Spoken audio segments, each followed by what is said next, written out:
होगा, और अगर सब मिलकर कोशिश करें तो रास्ता निकल सकता है। राजू के चेहरे पर एक उम्मीद की किरण जागती है।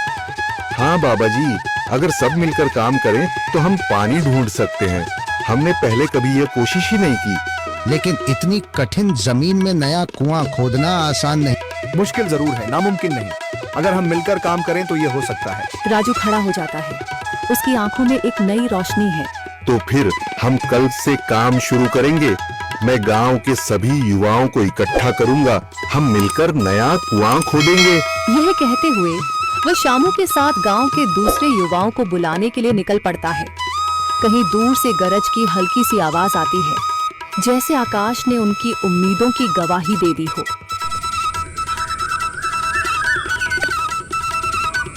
अगली सुबह राजू और शामू गांव के युवाओं को इकट्ठा करने निकल पड़े। चौधरी महेश की हवेली के सामने एक भीड़ जमा है। बाबा जी, संदरी, गांव के कुछ बुजुर्ग और किसान सभी मौजूद हैं। हम हाथ पर हाथ रखकर नहीं बैठ सकते। अगर अल्लाह ने हमें हिम्मत दी है तो हमें खुद पानी के लिए मेहनत करनी होगी। हम एक नया कुआं खोदेंगे। लेकिन राजू, क्या हमें यकीन है कि वहाँ पानी मिलेगा?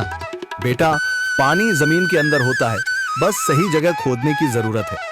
हमने अपने बुजुर्गों से सुना था कि पुरानी नहर के पास जमीन नरम थी, शायद वहीं पानी हो।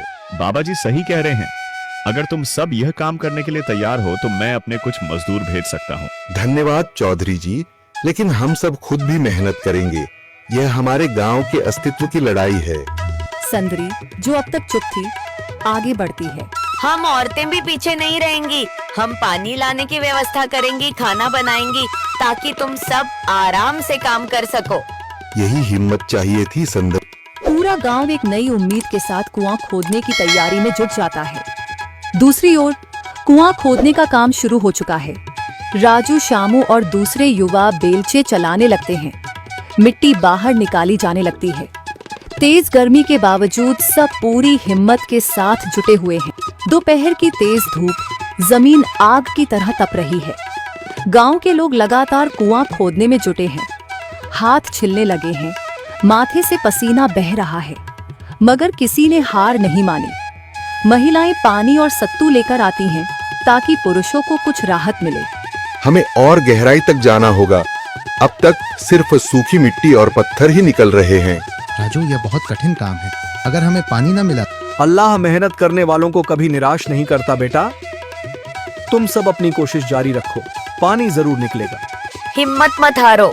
अगर अब रुक गए तो फिर कभी पानी नहीं मिलेगा। सभी फिर से जोश में आकर काम में जुट जाते हैं, मगर सूरज की तपिश बढ़ती जा रही है और कई लोगों की सांसें तेज चलने लगती हैं। तभी एक तरफ से रामलाल और उसके आदमी हंसते हुए आते हैं। अरे भाई, तुम्हें लगता है कि जमीन तुम पर रहम करेगी? हाँ हाँ, ना समझ लोग, ये सब बेकार की मेहनत है। रामलाल, हमारा हौसला मत तोड़ो। अगर तुम मदद नहीं कर सकते तो कम से कम मजाक भी मत उड़ाओ। मदद? हाँ, मैं अपने कुएं का पानी बेच सकता हूँ, मगर मुफ्त में नहीं दूंगा। राजू सब अनसुना कर फिर काम में लग जाता है। शाम होने लगती है, लेकिन अभी तक पानी का नामो निशान नहीं। कुछ लोग मायूस होकर पीछे हटने लगते हैं।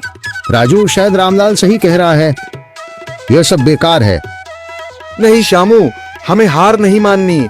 अगर आज हार गए तो फिर कभी हिम्मत नहीं कर पाएंगे। तभी अचानक फावड़ा किसी कठोर चीज से टकराता है। एक अजीब सी आवाज आती है। राजू चौंक कर देखता है और जल्दी जल्दी मिट्टी हटाने लगता है। अचानक एक ठंडी लहर महसूस होती है। सभी लोग दौड़ कर आते हैं। जैसे जैसे मिट्टी हटती है, नीचे से गीली जमीन नजर आने लगती है। सब हैरान रह जाते हैं। सुभान अल्लाह, मैंने कहा था ना, अल्लाह हमारी मेहनत को जाया नहीं करेगा।